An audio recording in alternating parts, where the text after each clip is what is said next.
Hello students, welcome to this second lecture. इसमें हम discuss करेंगे कूलम्स लॉ और सुपरपोजिशन प्रिंसिपल। उससे पहले एक टॉपिक जो मैंने बताया था कि मेथड ऑफ चार्जिंग, वो मेथड ऑफ चार्जिंग की मैं आपको बता दूंगा कि मेथड ऑफ चार्जिंग में कौन कौन से मेथड हम इसमें डिस्कस करेंगे। फर्स्ट हम डिस्कस करेंगे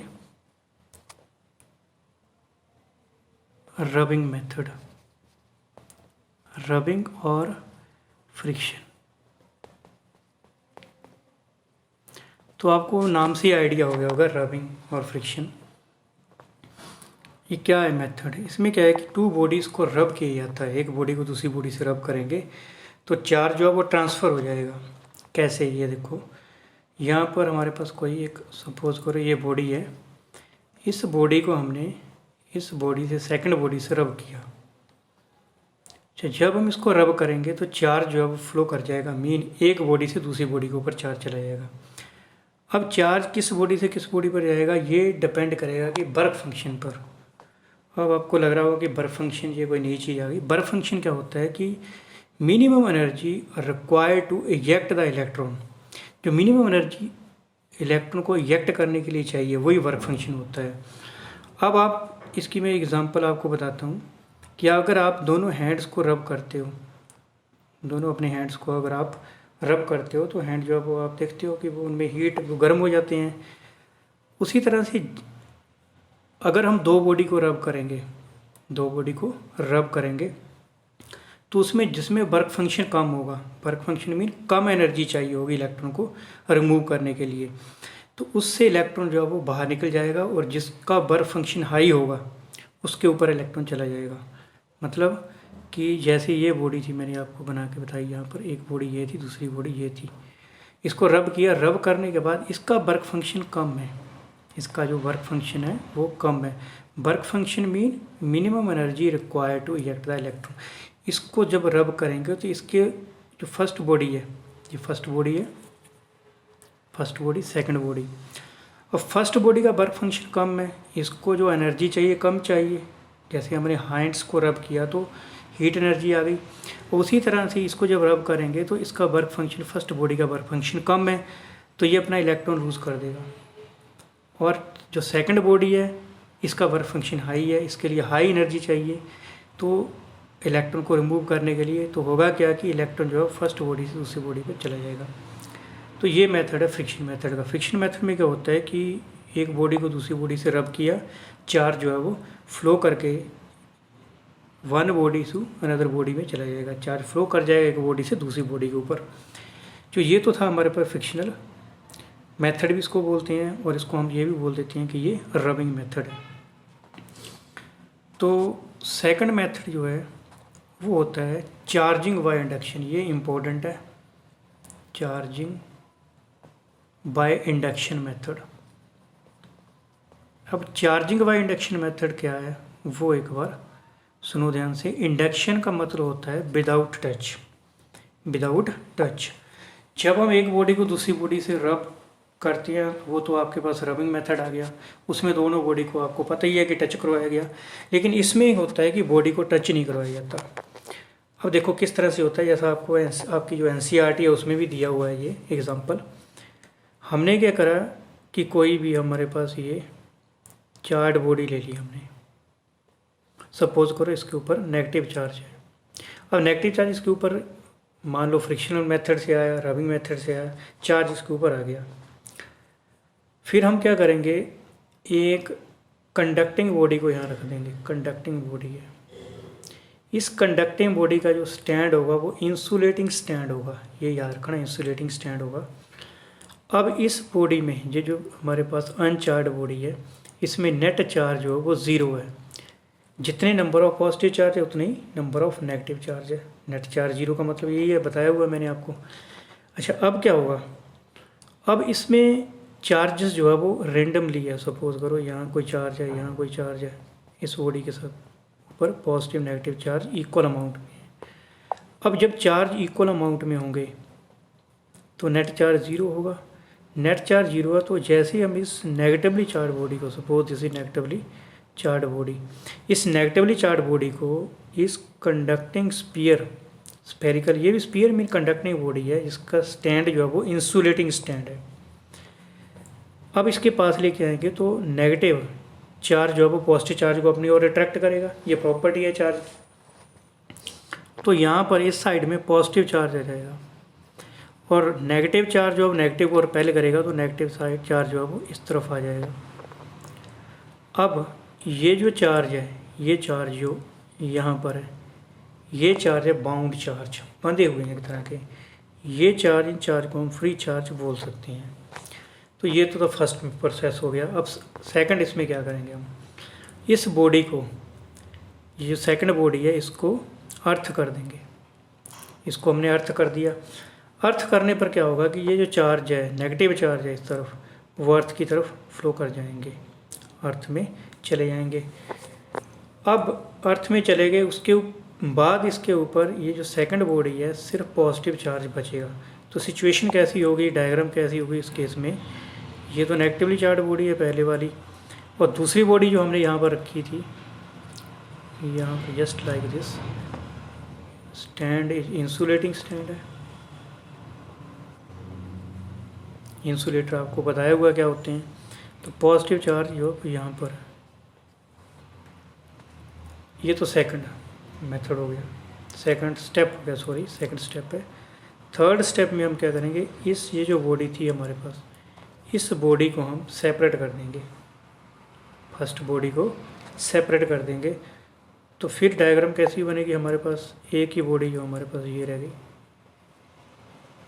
अब इसके ऊपर जो नेगेटिव चार्ज था, सॉरी पॉजिटिव चार्ज था, वो स्प्रेड हो जाएगा, फैल जाएगा ऐसे। तो ये बॉडी जो है वो पॉजिटिवली चार्ज बॉडी होगी, जैसे ये पॉजिटिवली चार्ज बॉडी।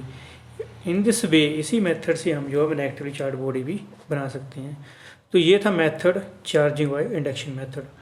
तो आपको ये याद रखना है कि चार्जिंग बाय इंडक्शन मेथड में जो बॉडी है, सेकंड बॉडी जिसको हमने चार्ज किया, उसको बिना कॉन्टैक्ट के, बिना फिजिकल टच के, दोनों के, उसको चार्ज हमने दे दिया। तो ये चार्जिंग बाय इंडक्शन मेथड है।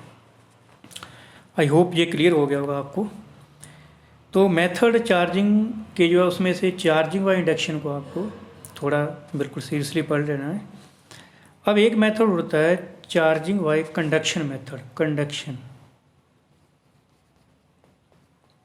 कंडक्शन कुछ नहीं है, ये मेथड क्या है, इसमें क्या है कि एक बॉडी है, इसके ऊपर क्यू चार्ज है, ये बॉडी है, इसके ऊपर कोई भी चार्ज नहीं है। अब इनका दोनों बॉडी को एक दूसरे से टच करवा दिया, टच करवाया तो ये सिचुएशन है। अब इस बॉडी के ऊपर जो चार्ज था, ये जो फर्स्ट बॉडी थी इसके ऊपर चार्ज क्यू था, मैंने आपको बताया। जब इसको हम दूसरी बॉडी के साथ अनचार्ज बॉडी के साथ टच करेंगे तो चार्ज सेकंड बॉडी पर भी ट्रांसफ़र हो जाएगा। ये फर्स्ट बॉडी, ये सेकंड, इस पर भी चार्ज आ जाएगा। चार्ज जो है वो इक्वली डिस्ट्रीब्यूट हो जाएगा। नहीं, चार्ज जो इस फर्स्ट बॉडी पे बचेगा वो Q/2 एंड सेकंड पर भी होगा Q/2। अब इनको सेपरेट कर देंगे तो यहाँ पर इस बॉडी के ऊपर, फर्स्ट बॉडी के ऊपर जो चार्ज बचेगा वो Q/2 एंड सेकंड बॉडी के ऊपर जो चार्ज बचेगा वो भी Q/2। तो ये तो कंडक्शन मेथड था, मीन एक बॉडी को दूसरे बॉडी से टच करवाया। मीन चार्ज बॉडी जो थी, एक चार्ज बॉडी थी, एक अनचार्ज बॉडी थी। चार्ज बॉडी और अनचार्ज बॉडी को टच करवाया तो चार्ज जो है वो इस तरह से अनचार्ज बॉडी पर आ गया, ये मैंने आपको बताया है। तो ये 3 मेथड थे, 3 मेथड हमने डिस्कस किए। तो नेक्स्ट हम डिस्कस करेंगे कूलम्स लॉ के बारे में। तो कूलम्स लॉ जो था वो, कूलम्स लॉ क्या है वो समझना आपने। कूलम्स लॉ में ये कहा गया था, अब मैंने आपको बताया हुआ है कि चार्ज जो वो ये फोर्स एक्सर्ट करती हैं, ये प्रीवियस क्लास में हमने डिस्कस करा था। चार्ज जो है वो फोर्स एक्सर्ट करेंगे। अब मान लेते हैं हमने एक चार्ज जो है वो Q1 लिया, एक Q2 ले लिया, इसके बीच में डिस्टेंस R ले ली। ये स्टेशनरी चार्ज है, दीज आर स्टेशनरी चार्ज। इलेक्ट्रोस्टैट में बेसिकली हम ये डिस्कस कर रहे हैं कि चार्ज जो है वो स्टेशनरी है। ओके, तो नेक्स्ट, अब कूलम्स ने ये कहा था, कूलम्स ने बेसिकली एक फार्मूला दिया था कि इन चार्जेस के बीच में फोर्स हम कैलकुलेट कर सकते हैं। और एक पॉइंट और याद रखना कि चार्ज जो है वो एयर में है यहाँ पर, या वैक्यूम में हम मान सकते हैं, या एयर में है या वैक्यूम में है। तो अब फोर्स जो होगी वो अकॉर्डिंग टू दिस फॉर्मूला होगी F is directly proportional to Q1 Q2 by are square. Mean इसका मतलब इसका ये है कि जो फोर्स होगी चार्जेस, अब देखो जो फोर्स अट्रैक्टिव भी हो सकती है, रिपल्सिव भी हो सकती है, ये डिपेंड करेगा चार्ज के नेचर पर कि पॉजिटिव चार्ज है, जैसे ये मान लो ये पॉजिटिव है Q1 और Q2 भी पॉजिटिव है तो फोर्स रिपल्सिव होगी। अगर Q1 पॉजिटिव है Q2 नेगेटिव है तो फोर्स अट्रैक्टिव होगी। तो यहाँ पर हमने चार्ज इलेक्ट्रोस्टैटिक फोर्स लिख दिया। तो इलेक्ट्रोस्टैटिक फोर्स का मतलब है इलेक्ट्रोस्टैटिक फोर्स मीन रिपल्सिव भी हो सकती है और वो अट्रैक्टिव फोर्स भी हो सकती है। तो ये सिंपल फार्मूला है। और दूसरा पॉइंट इसमें ये याद रखना आपको कि फोर्स जो है यूनिवर्सली प्रोपोर्शनल है डिस्टेंस बिटवीन द चार्जेस। मतलब इसका ये है कि अगर चार्ज के बीच के डिस्टेंस को मैं इंक्रीज़ कर दूं तो फोर्स जो है वो डिक्रीज़ हो जाएगी। मतलब चार्ज जो है वो यहाँ Q1 Q2 रखे हैं, इनके बीच में 1 मीटर डिस्टेंस है सपोज करो, तो फोर्स आएगी, कोई फोर्स होगी। अगर मैं डिस्टेंस को 10 मीटर कर देता हूँ तो फोर्स जो है वो कम हो जाएगी, रिड्यूस हो जाएगी पहले के कंपैरेटिव। तो ये फॉर्मूला हमारे पास बनता है F is proportional to Q1 Q2 by are square. ये मैंने आपको पहले ही बताया। अब कांस्टेंट ऑफ प्रोपोर्शन, कांस्टेंट लगाएंगे इस प्रोपोर्शनलिटी को ख़त्म करने के लिए। तो वो कांस्टेंट होगा, this constant is 1/4 pi epsilon naught.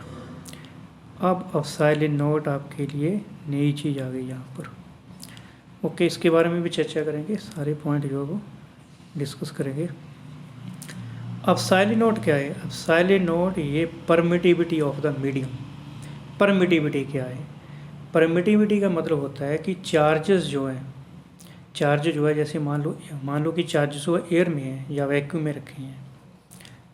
Okay, अब चार्जेस को, सेम चार्जेस को मैं किसी मीडियम में प्लेस कर दूं। मान लो चार्ज जो है वो Q1 Q2 मैंने वाटर में रख दिए। अब फोर्स पर क्या इम्पैक्ट पड़ेगा, फोर्स पर क्या इफ़ेक्ट पड़ेगा, उसी चीज़ को हम बोलते हैं इसकी जो है वो परमिटिविटी है। परमिटिविटी अभी भी नहीं क्लियर होगा, अब सुनो। ऐसे ये प्रॉपर्टी है, ऐसे बोल सकते हैं, this is the property of the medium by which it effects the electric force between the charges. तो ये होती है permittivity. It is the property of the medium by which it effects the electric forces between the charges. अब charge जो है जैसे air में vacuum में रखें, उसके बाद चार्ज किसी मीडियम में रख देंगे तो फोर्स पर इम्पैक्ट पड़ेगा, फोर्स पर इस चीज़ का इफेक्ट होगा। मीडियम जो है बीच में आ जाएगा तो फोर्स जो है वो चेंज हो जाएगी। अब मीडियम कैसे परमिट करता है, मीडियम जो है वो कैसे परमिट करता है फोर्सेस को, उसके बारे में मैं आपको बताता हूँ कि चार्जेस जो है वो Q1 Q2 एयर में है। एयर हुआ वैक्यूम हुआ एक ही बात है। ये देखो, अब परमिटिविटी का मतलब है, परमिट का मतलब होता है अलाउ करना, पर यहाँ पर थोड़ा सा सेपरेट आ जाता है। परमिटिविटी मीन कि चार्ज को Q1 Q2 को, ये जो चार्ज है इसके बीच में डिस्टेंस आ रहा है, कैसे फोर्स को मीडियम अलाउ करता है। मीडियम जो है वो फोर्स को कैसे इफ़ेक्ट डाल रहा है, फोर्स पर क्या इफ़ेक्ट डाल रहा है, क्या फोर्स को इंक्रीज़ कर रहा है या फोर्स को डिक्रीज़ कर रहा है। तो बेसिकली आप इतना इसमें याद रखो कि परमिटिविटी ये मीडियम की प्रॉपर्टी है, मीडियम की प्रॉपर्टी है जो इफ़ेक्ट करती है फोर्सेस को चार्जेस के बीच में। जो फोर्सेस होती है इलेक्ट्रोस्टैटिक फोर्स, उसको क्या उस पर इफ़ेक्ट डालती है, वो परमिटिविटी है। अच्छा, mean how it permit the forces between the charges. अब दूसरा देखो इसमें, अब चार्जेस जो है इसमें एक फार्मूला ये हमारे पास आ गया 1/4 पाई एप्सिलॉन नॉट। ये जो एप्सिलॉन नॉट है उसकी वैल्यू कांस्टेंट है, यहाँ पर आप देख पा रहे हो, उसकी वैल्यू होती है 8.85 मल्टीप्लाई 10⁻⁻12 कूलम स्क्वायर पर न्यूटन पर मीटर स्क्वायर। तो ये आपके पास यहाँ एप्सिलॉन नॉट की वैल्यू है। अब इसमें होता है कि मीडियम, अब जो अभी तक मैंने बताया उसमें चार्जेस जो थे वो एयर में थे। अब चार्जेस को हमने वैक्यूम या एयर से उठा के चार्ज को किसी मीडियम में रख दिया, तो फोर्स इसके बीच में क्या होगी, F इज इक्वल लिख देते हैं, इक्वल से बता देते हैं, is equal to 1/4 pi epsilon, यहाँ एप्सिलॉन आएगा and Q1 Q2 by r square. अब ये तो हमारे पास होता है मीडियम के लिए, अगर कोई मीडियम है तो फॉर्मूला ये। अच्छा, अब जो इंटेलिजेंट स्टूडेंट, स्मार्ट स्टूडेंट है, वो क्या याद रखेगा, ये फॉर्मूला याद रखेगा एक तो, और दूसरा फॉर्मूला इसमें ये याद रखेगा। ये तो हो गया एयर या वैक्यूम के लिए, ये क्या हो गया मीडियम के लिए। अब इन फॉर्मूले जो एयर और वैक्यूम और दूसरा मीडियम के लिए लिखे हैं, उनको हम क्या करेंगे, एफ वैक्यूम से एफ मीडियम, मेन जो फोर्स वैक्यूम में थी या एयर में थी, उस फोर्स को डिवाइड कर देंगे मीडियम वाली फोर्स से। तो एफ वैक्यूम बाई एफ आ गया, ये 1/4 पाई यहाँ पर देख रहे हो। अब silent naught Q1 Q2 by are square divided by 1/4 pi epsilon Q1 Q2 by are square. अब ये कट जाएगा, इसमें जो कटेगा उसके बाद, कटने के बाद जो हमारे पास बचेगा वो बचेगा एप्सिलॉन बाई एप्सिलॉन नोट, और इसको लिखते हैं हम एप्सिलॉन बाई एप्सिलॉन नोट को हम लिखते हैं एप्सिलॉन आर। ये होता है रिलेटिव परमिटिविटी। तो relative permittivity is the ratio, it is the ratio permittivity of medium to the permittivity of vacuum और एयर। ओके, इस चीज़ को, ये जो रिलेटिव परमिटिविटी, इसको डायलैक्ट्रिक कांस्टेंट भी बोलते हैं, this is also known as dielectric constant. तो अब हम बात करते हैं कूलम्स लॉ को वेक्टर फॉर्म में किस तरह से लिखा जाता है। देखो, फोर्स जो है एक वेक्टर क्वांटिटी है, फोर्स जो है वो वेक्टर क्वांटिटी आपको पता है कि इनकी जिस फिजिकल क्वांटिटी की मैग्नीट्यूड भी होती है और डायरेक्शन भी होती है, उसे हम बोलते हैं वेक्टर क्वांटिटी। तो फोर्स है, ये वेक्टर क्वांटिटी है। अब इसको अगर हमने, चलो इसकी मैग्नीट्यूड तो हमने कैलकुलेट कर ली, अब इसकी डायरेक्शन भी हमें बतानी पड़ेगी, क्योंकि वेक्टर जो होता है उसमें मैग्नीट्यूड डायरेक्शन दोनों होती है। अब देखो यहाँ पर इस फॉर्मूले के, इस जो वेक्टर फॉर्म लिखा है, इसको देखो 1/4 pi epsilon naught Q1 Q2 by r magnitude square, ये आर स्क्वायर ही है, और आर कैप लिखा है यहाँ। आर कैप क्या है, आर कैप यूनिट वेक्टर है, ये डायरेक्शन डिनोट करता है, बस ये फोर्स की डायरेक्शन शो करेगा। अब आर कैप की वैल्यू वैसे क्या होती है, आर कैप यूनिट वेक्टर होता है वो आर वाई, ये वेक्टर डिवाइड, ये नहीं लिखेंगे इसमें, vector divided by its magnitude, ये होती है मैग्नीट्यूड। तो आर कैप जो हमने लिखा हुआ है, इसकी जगह हम ये लिख सकते हैं। कैसे लिखेंगे, यहाँ पर ये लिखा नहीं है, चलो मैं बता देता हूँ आपको। ये किस तरह से होगा, 1/4 pi epsilon naught, it is equal to, sorry, multiply Q1 Q2 by are square, r divided by r. अब इसको आर स्क्वायर लिखो, ऐसे लिखो, तो ये मैग्नीट्यूड ही है, समझो। तो हमारे पास क्या आ गया, 1/4 pi epsilon naught Q1 Q2 divided by r cube और आर वेक्टर। तो ये भी एक फॉर्मूला है वेक्टर फॉर्म में, तो आपको ये याद रखना है। तो यहाँ तक कूलम्स लॉ क्लियर हो गया होगा। तो कूलम्स लॉ जो है ये एक तरह का ऐसे भी है कि ये पॉइंट चार्जेस के लिए एप्लीकेबल है। ओके, तो ये तो था कि कूलम्स फोर्स दो चार्जेस के बीच में होती है, Q1 और Q2 के बीच में। अब इसमें अगला स्टेप है कि मान लो कोई और चार्ज Q3 आ गया, कोई चार्ज Q4 है, Q5 है, तब जो फोर्स होगी वो कैसे हम कैलकुलेट करेंगे। उसके लिए क्या है, सुपरपोजिशन प्रिंसिपल है। सुपरपोजिशन प्रिंसिपल जो है वो मैं आपको बताता हूँ क्या है यहाँ पर। ओके, ऑलराइट, इसमें इस डायग्राम को देखो, डायग्राम मैं बड़ी कर देता हूँ थोड़ा, ताकि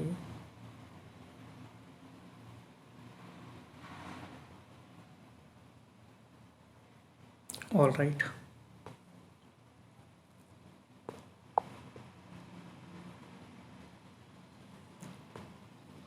अब इस डायग्राम को ध्यान से देखो, पहले डेफिनेशन बाद में हो जाएगी, इसमें डेफिनेशन में कुछ नहीं है, अगर ये आपको समझ आए तो डेफिनेशन ऑटोमेटिकली क्लियर हो जाएगी। अब देखो ये हमारे पास चार्ज है यहाँ पर क्यू नोट यहाँ रखा हुआ है, ये Q1 चार्ज है। एक्चुअली सिनेरियो क्या है इसका, Q1 यहाँ पर है, Q2 यहाँ पर रखा है, ओके। और Q3 आप देखो, Q3 यहाँ पर रखा है, Qn भी है, वो बाद में देखते उसको। अब देखो हम ये कंसीडर कर रहे हैं कि ये चार्ज जो है Q0 इसके ऊपर फोर्स लगा रहा है, Q1 भी, Q2 भी, Q3। तो अब देखो इसमें जो फोर्स है वो Q1 इस तरफ लगाएगा, ओके। इसके ऊपर Q0 के ऊपर जो फोर्स लग रही है Q1 की, उसकी डायरेक्शन ये है, इसको हम लिख देते हैं F01। अब Q2 भी इसके ऊपर फोर्स लगाएगा, उसकी जो फोर्स होगी इस तरफ होगी, इस फोर्स को हम क्या लिख देंगे F02।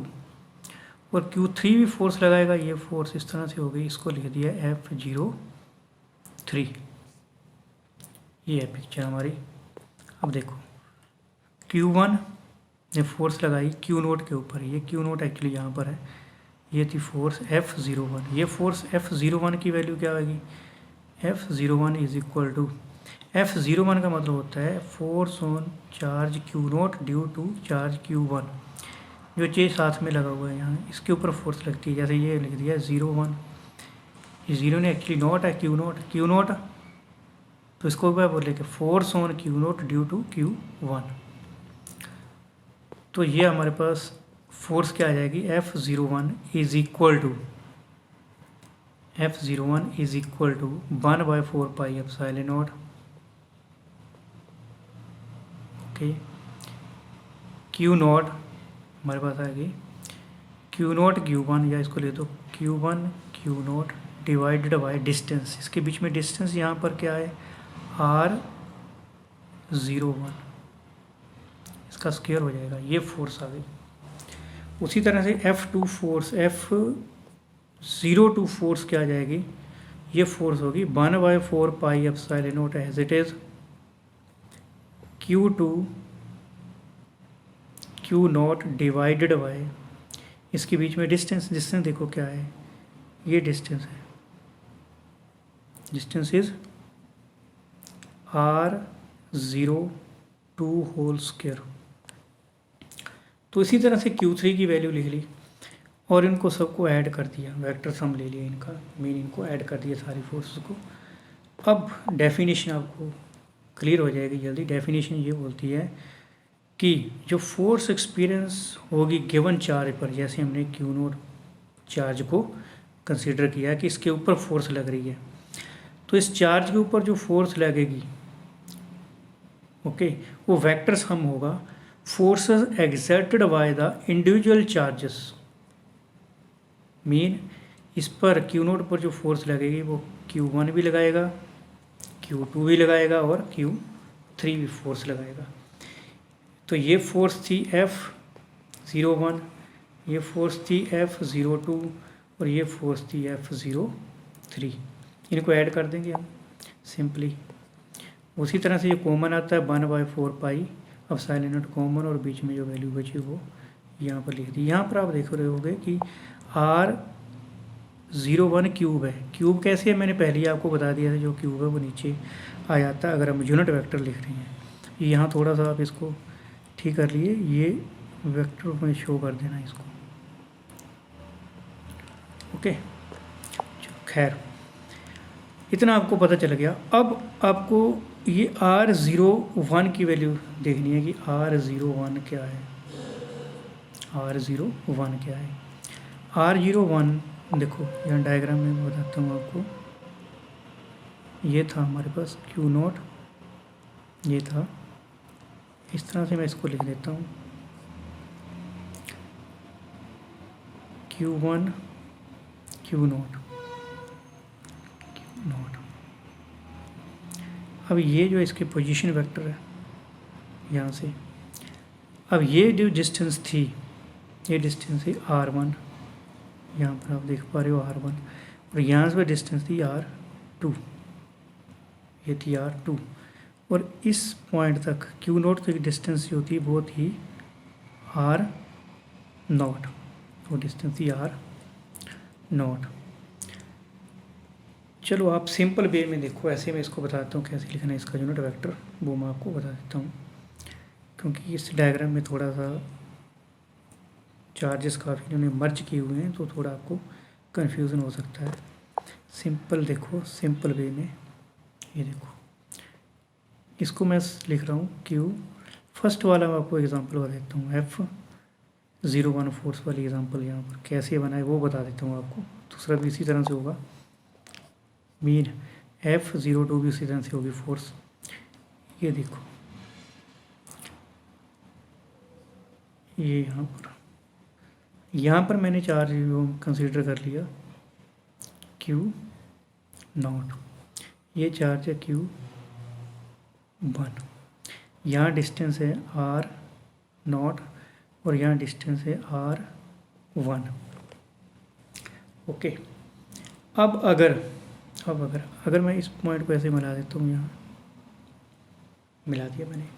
अब मैंने फोर्स जो लिखी है F01 लिखी है, इसका मतलब force on 01 mean Q0, force on Q0 due to Q1। तो फोर्स की डायरेक्शन ये होगी F01, इस तरफ होगी, इस पर जो फोर्स लग रही है चार्ज के ऊपर। ओके, तो अगर मैं इसको इस तरह से डिनोट कर दूँ, ये इस तरह से था। अब आप देखो, ये मेरे पास क्या बन गया, इसको R मैंने ले लिया, तो ये वेक्टर इस तरफ है, ये इस तरफ है, ये इसको अपोज कर रहा है यहाँ। तो क्या कंडीशन होगी हमारे पास, R1 plus R is equal to R0। Okay, अब यहाँ से R की वैल्यू, इस R की वैल्यू क्या आ जाएगी, R is equal to R0 minus R1। ये देखो, R जो अब बीच में डिस्टेंस है, अब यहाँ पर इन्होंने डिस्टेंस को क्या लिया हुआ है, Q0, ये जो Q0 है और Q1 है, इसकी डिस्टेंस इन्होंने R क्या मानी हुई है, 0,1। तो 0R01 की वैल्यू होगी R0 माइनस R1। यहाँ मैंने कैलकुलेट करके आपको बता दी है। सिंपल वे में आप ऐसे याद रखो, ये ट्रिक है एक, R01 इसको हम कैसे लिखेंगे, R0 minus R1, simple, that's all, इस तरह से लिख देंगे। अगर R12 है सपोज, उसको कैसे लिखेंगे, R1 माइनस R2। तो ये मैंने आपको ट्रिक भी बता दिया और कैलकुलेट करके भी वैल्यू बता दी है।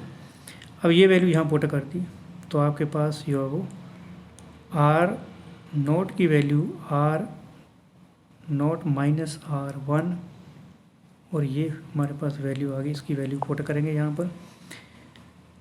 तो लास्ट में पुट की हुई है, चलो खैर, यहाँ देखो आप R0n की लिख दी, उसी तरह से R0 माइनस RN, force on Q0 due to Qn।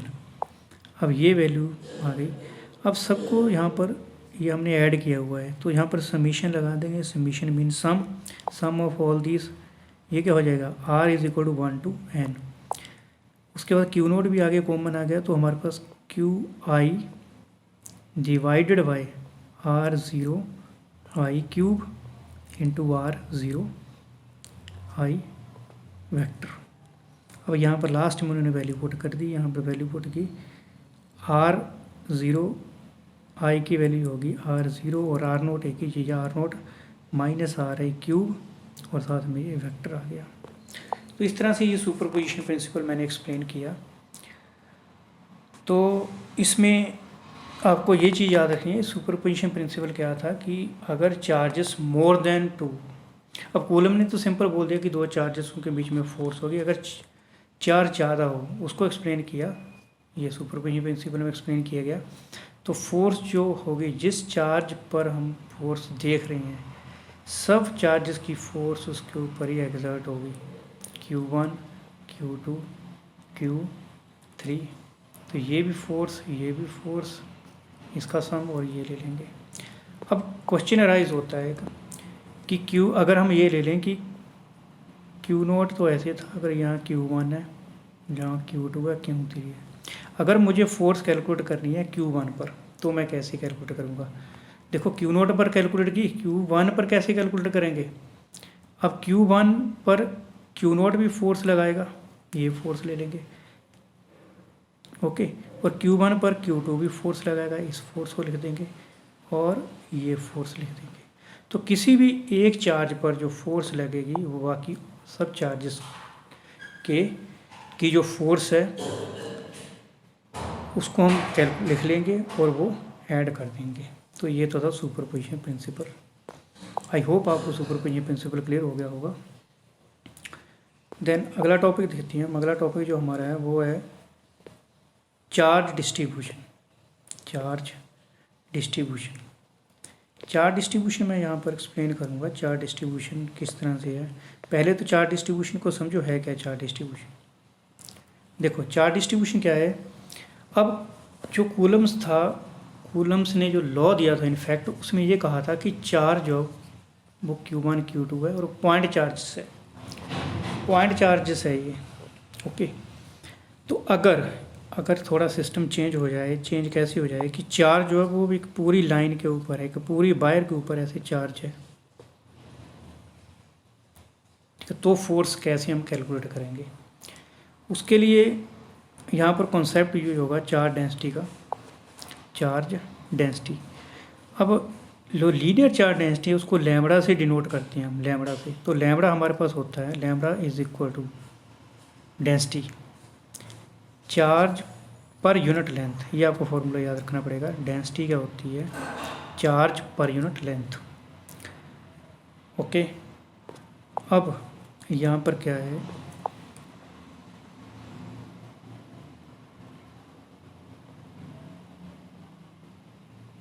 एक मिनट इसको मैं ठीक कर देता हूँ।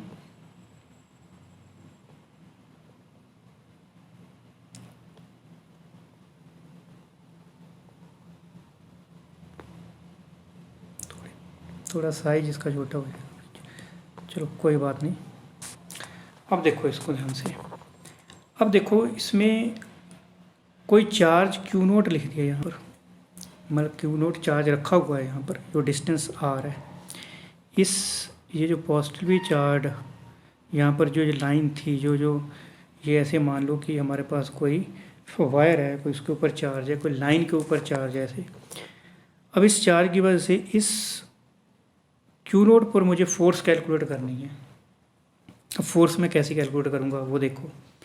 अब मुझे यहाँ पर एक ही मेथड है मेरे पास, कूलम्स लॉ मैं अप्लाई कर सकता हूँ, लेकिन कूलम लॉ वो पॉइंट चार्ज के लिए एप्लीकेबल है, ओके। अगर ये पॉइंट चार्ज के लिए एप्लीकेबल है तो मैं क्या करता हूँ, थोड़ा सा यहाँ पर ये थोड़ी सी जो मैं इसकी लेंथ कंसीडर कर ली, स्मॉल लेंथ DL। अब स्मॉल लेंथ है तो चार्ज भी बहुत कम हो गया, तो एक पॉइंट चार्ज की तरह को कंसीडर कर सकते हैं, ओके। तो यहाँ पर जो फोर्स होगी, ये जो पॉजिटिव चार्ज थी, ये जो Q0 था, इसके बीच में डिस्टेंस R थी, तो ये जो हमारे पास यहाँ पर फोर्स बनेगी DL, जो स्मॉल लेंथ है DL, तो फोर्स भी स्मॉल होगी क्योंकि हमने लेंथ स्मॉल लिया, तो चार्ज इसके ऊपर थोड़ी, जो DL स्मॉल लेंथ है उस पर चार्ज भी स्मॉल होगा, तो वो जो फोर्स होगी, अब हम इसमें कूलम्स लॉ को अप्लाई कर सकते हैं। क्यों? क्योंकि ये तो ऑलरेडी पॉइंट चार्ज था, हम इसको भी पॉइंट चार्ज कंसीडर कर सकते हैं। तो फोर्स जो होगी, जो अब फोर्स होगी, वो फोर्स क्या होगी? देखो पहली बात तो फोर्स आउटवर्ड होगी क्योंकि पॉजिटिव चार्ज है, तो ये डायरेक्शन है, ओके। अब इसको कैलकुलेट करते हैं। डायग्राम में थोड़ी बड़ी कर देता हूँ, डायग्राम तो खैर क्लियर ही है। ये पॉइंट देखो, ओके। अब DF स्मॉल फोर्स होगी, वो क्या होगी? 1/4πε0, हमें पता है। Q0 DQ वो चार्ज है। कैसे कैलकुलेट किया वो बताता हूँ मैं आपको। देखो लैम्बडा क्या होता है, लैम्बडा इज इक्वल टू, ये होता है चार्ज पर यूनिट लेंथ। अब Q की वैल्यू मैं ले सकता हूँ, Q is equal to lambda into l. अब देखो जब ये लेंथ जो है, ये लेंथ स्मॉल है, डी लगा दिया मैंने, तो चार्ज भी स्मॉल होगा, चार्ज भी स्मॉल होगा।